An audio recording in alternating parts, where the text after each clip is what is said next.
ಎಲ್ಲರಿಗೂ ನಮಸ್ಕಾರ. ಇವತ್ತು ಹಾಗಲಕಾಯಿ ಪಲ್ಯ ಮಾಡೋಣ ಅಂತ ಕಟ್ ಮಾಡ್ಕೊಂಡು ನೀರಲ್ಲಿ ತೊಳ್ಕೊತಾ ಇದ್ದೀನಿ. ಉಪ್ಪು ಹಾಕಿ ಸ್ವಲ್ಪ ಉಪ್ಪು ಹಾಕಿ ತೊಳ್ಕೊಂಡ್ಬಿಟ್ಟು ಈ ಕಡೆ ಹಂಚಿಕ್ಕಿದ್ದೀನಿ ಬಿಸಿಗೆ. ಅದು ಹಾಗಲಕಾಯಿ ಕಟ್ ಮಾಡಿರೋದು ಸೇರಿಸಿ ಸ್ವಲ್ಪ ಎಣ್ಣೆ ಹಾಕಿ ಫ್ರೈ ಮಾಡ್ಕೊತಾ ಇದ್ದೀನಿ.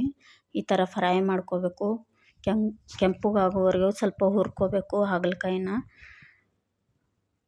ಚೆನ್ನಾಗಿ ಹುರ್ಕೊಂಡು ಒಂದು ಪ್ಲೇಟಿಗೆ ತೆಗೆದಿಟ್ಕೊತಾ ಇದ್ದೀನಿ. ಚೆನ್ನಾಗಿ ಹುರ್ಕೊಂಡು ಒಂದು ಪ್ಲೇಟಿಗೆ ತೆಗೆದಿಟ್ಕೊಂಡು ಅದಕ್ಕೆ ಅರಿಶಿಣ ಪುಡಿ, ಸ್ವಲ್ಪ ಚಿಲ್ಲಿ ಪೌಡರು, ಸಾಲ್ಟು ಹಾಕ್ಕೊಂಡು ಮಿಕ್ಸ್ ಮಾಡ್ಕೋಬೇಕು. ಮಿಕ್ಸ್ ಮಾಡ್ಕೊಂಡು ಇಟ್ಕೋತಾ ಇದ್ದೀನಿ. ಮಿಕ್ಸ್ ಇಟ್ಕೊಂಡು ಆಮೇಲೆ ಸ್ವಲ್ಪ ಬಾಣಲಿಗೆ ಎಣ್ಣೆ ಹಾಕ್ಕೊಂಡು ಆಮೇಲೆ ಜೀರಿಗೆ, ಸಾಸಿವೆ, ಈರುಳ್ಳಿ, ಕರಿಬೇವು ಹಾಕ್ಕೊಂಡು ಫ್ರೈ ಮಾಡ್ಕೋಬೇಕು. ಫ್ರೈ ಮಾಡಿಕೊಂಡು ಸ್ವಲ್ಪ ಕೊತ್ತಂಬರಿ ಸೇರಿಸ್ತಾ ಇದ್ದೀನಿ. ಅದೆಲ್ಲ ಫ್ರೈ ಮಾಡಿಕೊಂಡು ಕೆಂಪಗಾಗೋವರೆಗೂ ಹುರ್ಕೊಂಡು ಹಾಗಲಕಾಯಿ ಸೇರಿಸ್ತಾ ಇದ್ದೀನಿ.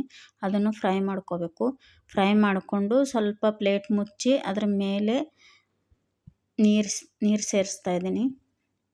ನೀರು ಹಾಕಿಬಿಟ್ಟು ಅದು ಬಿಸಿ ಆದಮೇಲೆ ಅದಕ್ಕೆ ಸೇರಿಸಿ ಒಂದು 5 ನಿಮಿಷ ಸಣ್ಣ ಉರಿಯಲ್ಲಿ ಬೇಯಿಸ್ಕೋಬೇಕು. ಬೇಯಿಸಾದ್ಮೇಲೆ ಸ್ವಲ್ಪ ಹುರಿದ ಕಡಲೆ ಬೀಜದ ಪುಡಿ ಸೇರಿಸ್ತಾ ಇದ್ದೀನಿ, 2 ಸ್ಪೂನು. ಅದೆಲ್ಲ ಮಿಕ್ಸ್ ಮಾಡಿಕೊಂಡ್ರೆ ಹಾಗೆ ಸ್ವಲ್ಪ 5 ನಿಮಿಷ ಸಣ್ಣ ಉರಿಯಲ್ಲಿ ಫ್ರೈ ಮಾಡಿಕೊಂಡ್ರೆ ಹಾಗಲಕಾಯಿ ಪಲ್ಯ ರೆಡಿ ಆಗುತ್ತೆ. ಚಪಾತಿಗೆ, ಅನ್ನಕ್ಕೆ ಸೂಪರ್ ಆಗಿರುತ್ತೆ. ಈ ಥರ ಒಂದು ಸಲ ಟ್ರೈ ಮಾಡಿ ನೋಡಿ. ವಿಡಿಯೋ ಇಷ್ಟ ಆದರೆ ಲೈಕ್ ಮಾಡಿ. Thank you.